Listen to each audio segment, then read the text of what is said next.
Amahoro meza. Iki ni igisomwa ca gatandatu muri 39 cyo muri ca gitabo citwa JEWE NAHISEMWO gukurikira YESU KRISTO. Muriko muratwumviriza, mpemu yera abane namwe. Ibyo kwizera. Kwizera ni iki? Iyi niyo nsiguro iri muri Bibiliya igira iti: ukwizera ni ukumenya rwose ivyizegwa, udakekeranya ngo ntibizoba, kandi ibitabonwa niko kubitumenyesha ko ari ivy'ukuri. Aho ni mu Baheburayo igice ca 11 ku murongo wa mbere. Ivyizegwa ni iki? Ni igicapo ico arico cose kiri muri wewe wifuza gushikako canke gukora. Kwizera no guha insobanuro zibiri.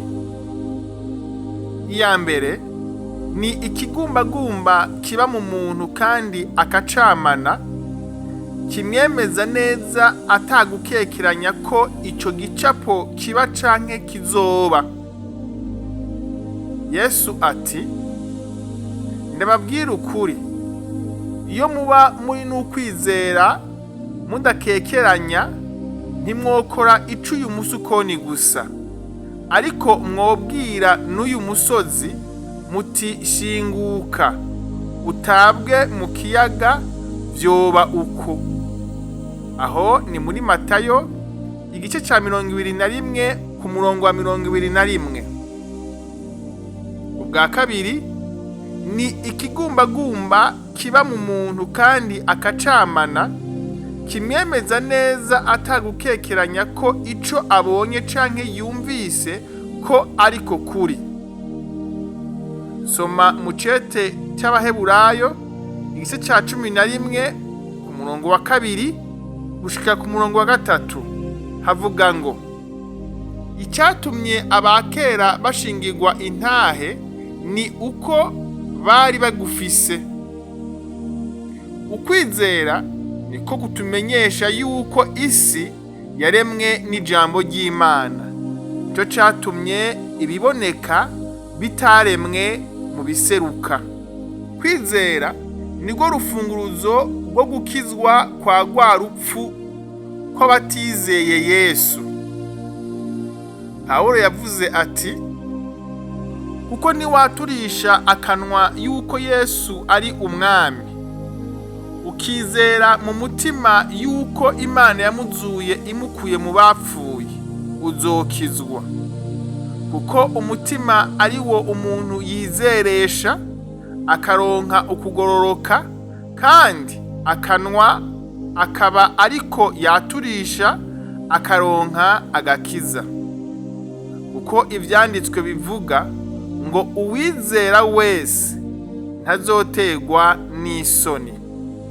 Aho ni mu Baroma igice ca 10 ku murongo wa 9 gushika ku murongo wa 11.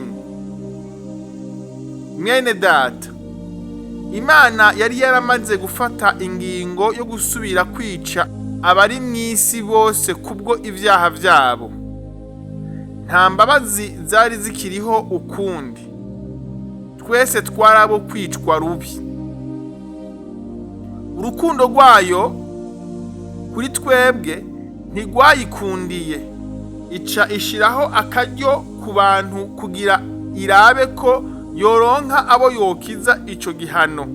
Ica ihitamwo gutanga umwana wayo Yesu Kristo ngo umwizera wese ntaze apfe rubi, biciye mu kubabazwa kwiwe mu gishingo cacu. Hama Yesu yemera kwiyambura ubwiza n'icubahiro yari afise mw'ijuru, aza mw'isi.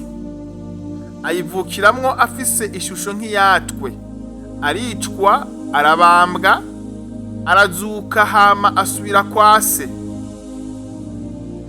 Kwihanganira ivyo kwari kugira ngo tubabarigwe ivyaha, dukizwe ca gihano, hama bikunde asubire kuduhuza n'Imana. ndetse duhabwe kuzobana n'Imana akaramata. Ayo mahirwe yahawe umuntu uwo ari we wese yemeye akihana hama akizeresha umutima, mu yandi majambo akemera adakekeranya ko Yesu by'ukuri ko ari umwana w'Imana kandi ko yazutse mu bapfuye. Yesu ati, kuko urukundo Imana yakunze abari mw'isi ariko rwatumye itanga umwana wayo w'ikinege ngo umwizera wese ntaze apfe rubi ariko ahabwe ubugingo budashira. Aho ni muri Yohana igice cya 3 ku murongo wa 16. Mu kurangiza, ndabibutse ko umugambi nyamukuru w'Imana wo kurema abantu ko ari ukugira ngo baganze ibikwisi hama babane nayo kandi bayumvira. Reka dusome mu gitabo c'Itanguriro igice ca mbere ku murongo wa 26 kugeza kuri 28. Havuga ngo, Imana iravuga iti, tureme umuntu mu ishusho yacu ase natwe, aganze amafi yo mu kiyaga n'ibiguruka mu kirere n'ibitungano n'isi yose n'ivyikwega vyose bigenda bikwega inda hasi. Nuko Imana irema umuntu mu ishusho yayo, mu ishusho y'Imana niho yamuremye, irema abantu bari uburyo bubiri. Maze Imana irabahezagira iti, nimurondoke mugwire mwuzure isi muyiganze, mugabe amafi yo mu kiyaga n'ibiguruka mu kirere n'ibifise ubugingo byose bigendagenda ku isi. Menya neza ko umuntu adafise kwizera muri we ko adashobora kuganza yaba ibintu canke abantu, kuko ubwiwe ntashobora kwiganza. By'ukuri kwizera ni igikorwa kibera mu muntu wenyene ubwiwe. Ku batarihana, ndabahaye kaze kuri Yesu, mumwizere muzoba muhisemwo neza. Murakoze, kandi mpemu yera abigishe ibirenze ibyo nanditse.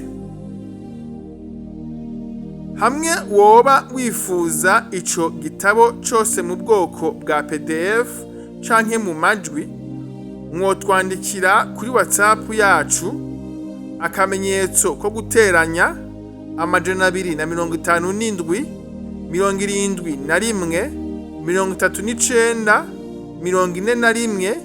41 76. Umwami Yesu abahe amahoro n'umunezero aho muherereye hose. Amen.